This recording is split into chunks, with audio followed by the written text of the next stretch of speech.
Dios bendiga al pueblo del Señor una vez más en esta hora. Vamos a tener una palabra de enseñanza acerca de las iglesias de Asia. En esta ocasión vamos a tratar el tema bajo la iglesia de Éfeso.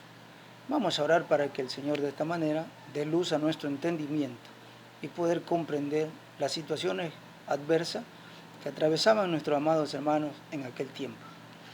Padre, en el nombre de Jesús, gracias por tu palabra, Señor, que en esta hora va a ser expuesta.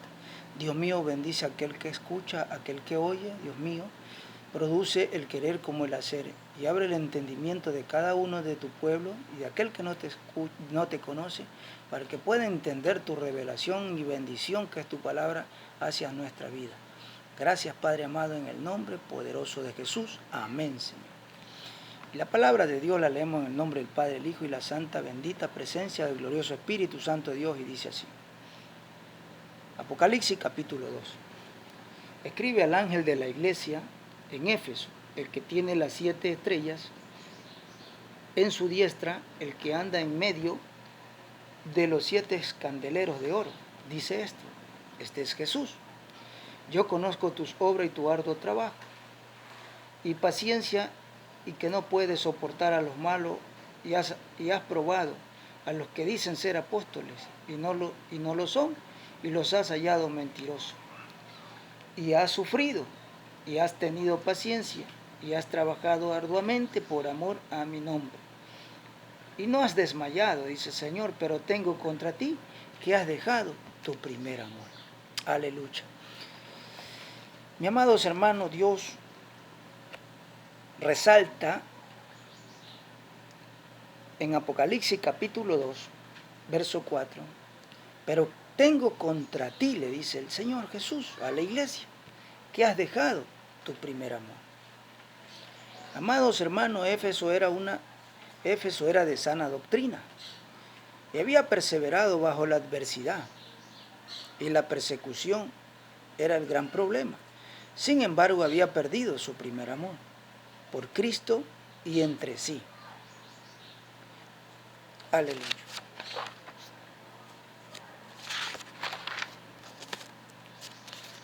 Hay mucha información en la Biblia sobre la iglesia de Éfeso.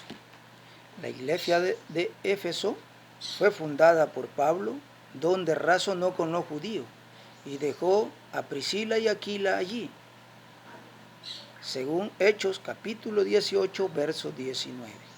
Pablo volvió a Éfeso e encontró a algunos discípulos que no habían recibido el Espíritu Santo, solo habían sido bautizados por Juan, cuando fueron bautizados en el nombre del Señor Jesús.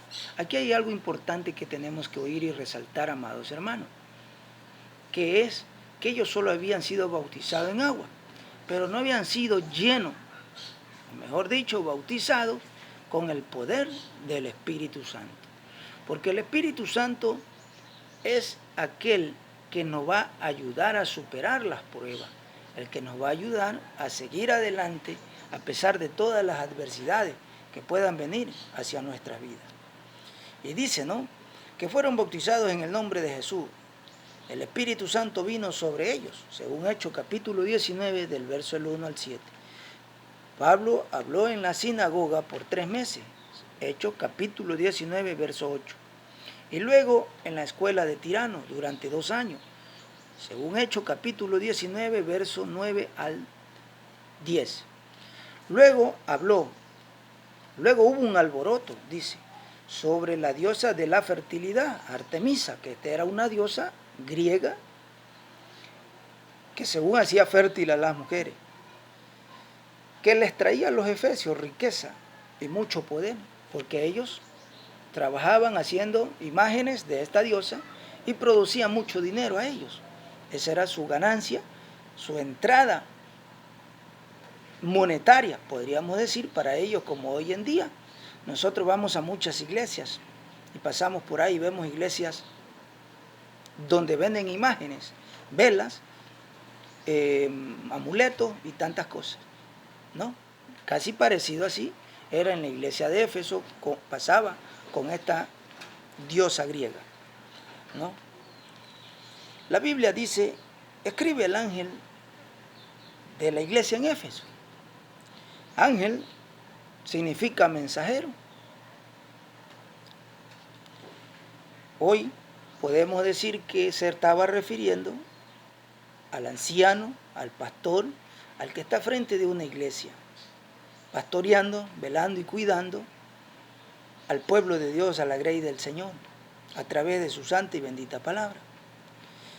El que tiene las 7 estrellas en su diestra, el que anda en medio de los 7 candeleros de oro, dice esto: yo conozco tus obras y tu arduo trabajo y perseverancia, y que no puedes soportar a los malos, y los has probado, los que dicen ser apóstoles y no lo son, los has hallado mentirosos.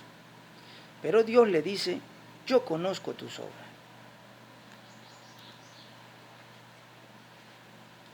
Pablo felicitó a los tesalonicenses por la obra de su fe, el trabajo, del griego kapos, de su amor, del griego ágape o agapao, y su consistencia en la esperanza de nuestro Señor Jesucristo. Primera de Tesalonicenses capítulo 1, verso 13.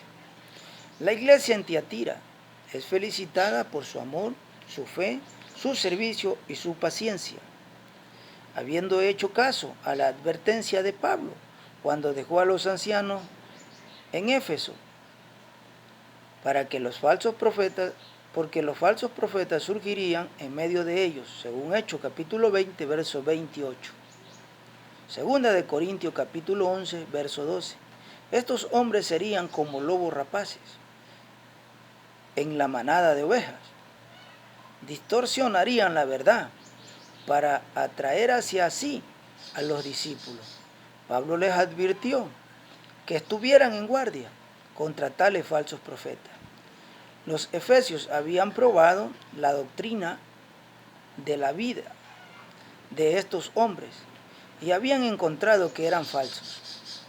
Amados hermanos, ¿cómo ellos lograron detectar a estos falsos maestros, a estos falsos profetas, a estos falsos pastores que hoy en día se levantan solo para robar al pueblo, para enriquecerse? No les importa la salvación del pueblo, sino ser ricos, millonarios y vivir cómodamente.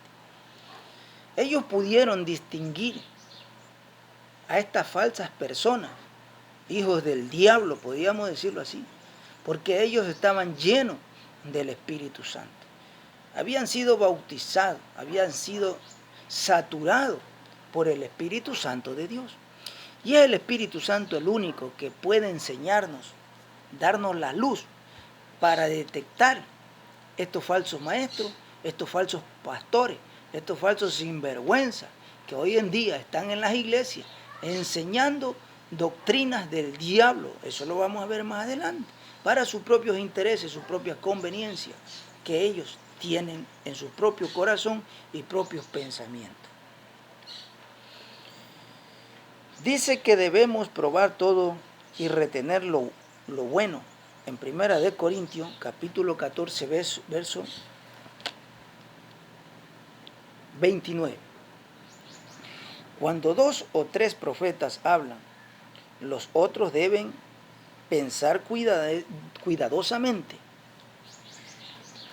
lo que este profeta dice. Primera de Juan, capítulo 4, verso 1. Nos advierte que probemos los espíritus para ver si son de Dios. Segunda de Pedro, capítulo 2. Y Judas da descripción de estas personas. Dice que introducen herejías destructivas, explotan a la gente, les exigen cosas que no deben de exigir. Son hipócritas. Han fabricado una autoridad superior. Son osados y arrogantes. Son ellos a los únicos que Dios puede revelarle la palabra. Son ellos los únicos que pueden tener íntima comunión con Dios. Son ellos los únicos que pueden sanar a los enfermos. Son ellos los únicos que pueden traer palabra de Dios, pero están equivocados. Estos son hijos del diablo, usados por Satanás para introducirse en las iglesias y robarse a las ovejas de Cristo. Dice que cambian la gracia de Dios por una licencia, por sus propios malos deseos. Hacen alarde de sí mismos, se creen superdotados, se creen superhombres y adulan a otros para su propio beneficio. Es decir, hoy vemos iglesias grandes que solamente a los de renombre, ingenieros, abogados, doctores, licenciados, etcétera, les tocan el hombro, los ponen en primer lugar, son los que están en las primeras oraciones, son los que son considerados a usar puestos en la iglesia, porque les dan buenos diezmos, buenas ofrendas, pero no tienen nada del Espíritu Santo, ni cumple con los requisitos que Pablo demanda en la palabra para que ellos puedan servir al Señor. En el tema anterior hablábamos y decíamos que tenían uno de los requisitos que tenían que ser llenos del Espíritu Santo para poder servir en el ministerio de Dios. Hoy día no se ve eso. Y eso es lo que pasaba y pasa en muchas iglesias. Hoy en día es lastimoso ver personas que ni siquiera conocen las Escrituras y tienen puestos, diáconos, consejeros, están en el cuerpo consejero, limpian la iglesia, hacen muchas cosas, pero no están llenos de Dios. Y es lastimoso ver cómo se viola la palabra de Dios en estos aspectos. Y has sufrido, y has tenido paciencia, y has trabajado arduamente por amor a mi nombre, le dice. Esta iglesia sí trabajó mucho, pero había dejado el primer amor a Dios. Pero tengo contra ti que has dejado tu primer amor, le dice Dios. Esto es una reprimenda, hermano. No solo para ellos, sino para nosotros. ¿Cuánto creyente hay hoy en día que solamente conocieron este primer amor cuando aceptaron a Cristo? A pasar del tiempo, las dificultades, los problemas, han dejado que este primer amor se desvanezca en el aire. Porque usted ya no ve este primer amor en las iglesias, se ha perdido. Cada cual va por su lado, va a criticar, a murmurar, a ver qué chisme encuentra en la iglesia para volverlo a compartir distorsionadamente a los demás. Sí, lo que más vemos son chismosos en la iglesia, que gente que va realmente a buscar la presencia de Dios y a escuchar su palabra. Gloria a Dios. Era una reprimenda. Tenían obras, pero no había amor en ellos. Y Jesús les dijo esta gran verdad, que este amor ágape ya no estaba en medio de ellos. Recuerda, por tanto, de dónde has caído y arrepiéntete y haz las primeras obras. Jesús da ahora 3 pasos para esta recuperación. Recuerda tu condición primera, delante y antes, y recuerda tu amor en el pasado, delante, cuando en tu posición actual, y compárala como solía ser anteriormente.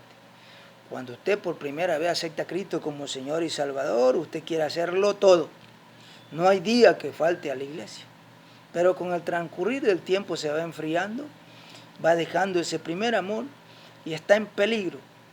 Y está en peligro de quedarse del reino de los cielos. Segundo punto, arrepiéntete, dice. Cambia tu dirección. Deja de ser lo negativo en tu vida. Aleluya. Haz las cosas que hacías al principio. Haz lo positivo. El arrepentimiento no es solo alejarse del mal, sino también hacer el bien. El arrepentimiento no involucra solo dejar de hacer cosas malas, sino aprender a hacer las cosas buenas.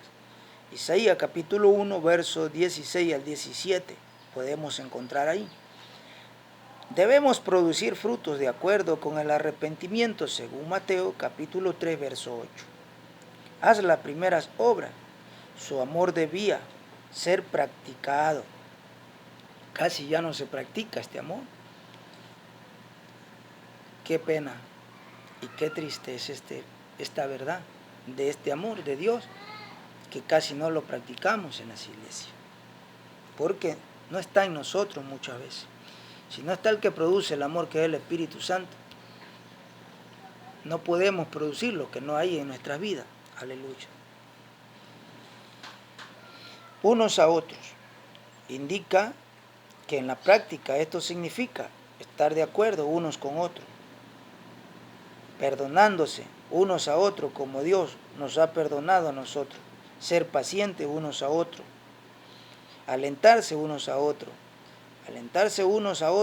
hacia el amor y hacia las buenas obras, no juzgarse ni calumniarse unos a otros, ofreciéndonos hospitalidad unos a otros. Qué triste es a veces. Usted llega a una casa de un varón, ni un vaso de agua le regala. Y según que es hijo de Dios, que es su hermano, si está comiendo y usted llega a esa hora, le esconden la comida por no brindarle. Eso se llama egoísmo, eso no se llama amor. Aleluya. Si no te arrepientes, le dice, vendré pronto a ti, le dice Dios, y te quitaré tu candelabro de su lugar. Esta es una advertencia a la iglesia que morirá si no se arrepiente. Hoy en día, mis amados hermanos, no hay iglesia en Éfeso. Esa iglesia fue destruida. El amor no se superó. Por lo tanto, Dios le dijo que iba a quitar su candelabro. Y cuidado, tengamos mucho cuidado de que Dios venga hoy o mañana y no encuentre ese amor como señal del Espíritu Santo en nuestra vida y nos quedemos. Arrepintámonos y pidamos a Dios misericordia, hermano. Verso 6, pero si tienes esto que aborrece las obras de los nicolaitas, las cuales yo también aborrezco. Los nicolaitas siguieron de Nicolaos, de Antioquía. Los nicolaitas, los que retienen la sana doctrina y predican la doctrina de Balaam, y sus seguidores de la mujer Jezabel. Aquí hay un juego de palabras que representa a Nicolaos. Puede derivarse de dos palabras griegas. Nican, que significa conquistar, y Laos, que significa pueblo. Balaam también significa de dos palabras hebreas, Bela, que significa conquistar, y Caam, que significa pueblo. Los dos nombres, entonces, son los mismos y ambos pueden describir un maestro malvado que ha ganado una victoria sobre la gente y ha subyugado a la herejía venenosa. Aleluya. Permitiendo que se comiera la doctrina de esta gente, de los nicolaitas, como la de Jezabel, era que permitían que la gente comiera los sacrificios a los ídolos y enseñaban la inmoralidad sexual. Según ellos, que la iglesia de Éfeso podía ser inmoral y no sexual, tener las mujeres que ellos quisieran, y cuando se ofrecían los sacrificios a los ídolos, ellos también podían participar. Pero gracias a Dios, ellos pudieron detectar a estos falsos maestros, profetas, evangelistas, misioneros, etcétera, etcétera, de la falsa doctrina, porque tenían en ellos el glorioso Espíritu Santo de Dios. El que tiene oído, oiga lo que el Espíritu dice a la iglesia. El desafío personal para los miembros de la iglesia y una invitación general a los individuos que oyen la palabra de este libro para que guarden el mensaje. Aleluya. Esta es una invitación para hoy en día la iglesia, amados hermanos, y para aquel que no conoce a Cristo. Al que venciere, dice Dios, le daré de comer del árbol de la vida, el cual está en medio del paraíso de Dios. Es un desafío personal. Hay una promesa para el que venciere, significando que es una conquista, según Romanos capítulo 8, verso 37. La persona que vence es la que se arrepiente de su falta de amor y encuentra de nuevo su primer amor. Las recompensas son parte de los propósitos de Dios, amado hermano, para motivar a su pueblo. Y en Apocalipsis vemos la recompensa para los vencedores y la recompensa para los cobardes. Una conduce a la vida eterna y la otra conduce a la muerte eterna, que es la segunda muerte. Amado amigo, amado hermano, debemos de leer la palabra cada día. Debemos de orar por estar lleno del Espíritu Santo a cada hora, a cada instante. No menguar, debemos de buscar, anhelar, ser lleno del Espíritu Santo, para de esta manera detectar a estos falsos maestros, estos falsos pastores, falsos ministros sin vergüenza, hijos del diablo, que usan la palabra de Dios para engañar al pueblo de Dios. Pero es lastimoso que el pueblo de Dios no se preocupa ni por leer la Biblia, ni por asistir a la casa de Dios. Por eso vemos que hoy en día hay muchos comentarios sobre estos sinvergüenzas, lobos rapaces, hijos del diablo, metidos en muchas iglesias, que levantan iglesias para lucrarse del pueblo de Dios y vivir de ellos, mas no ministrar ni enseñar la verdadera palabra. Muchas veces somos culpables nosotros, porque no llevamos un cuaderno y apuntamos a ver si es cierto lo que nos están enseñando. Amados hermanos, esta es una reflexión para que usted y yo busquemos, anhelemos el Espíritu Santo en nuestra vida y no permitamos seguir siendo engañados por estos falsos sinvergüenza, hijos del diablo, que ellos son así. Dios les bendiga, amados hermanos, y estaremos en un próximo video grabando el mensaje a la iglesia de Esmirna. Que Dios le bendiga en esta hermosa tarde. Y si alguno desea recibir a Cristo como Señor y Salvador, le invito a repetir estas palabras conmigo y decirle: Señor Jesús, te doy gracias, Señor, por haber escuchado tu palabra en esta hora, Dios mío. Te pido perdón y agradezco tu amor, Señor. Dios mío, necesito de tu amor para poder ser feliz y poder vivir en armonía con la sociedad y con mi familia. Yo reconozco que soy un pecador, Jesús. Te pido, te acepto como mi único y suficiente Salvador en mi vida. Toma mi nombre y escríbelo en el libro de la vida, para que aquel día que usted me llame pueda decirte: heme aquí, Señor. Gracias, Señor, por tu palabra. En el nombre poderoso de Jesús. Amén y amén. Gloria al Señor. Aleluya.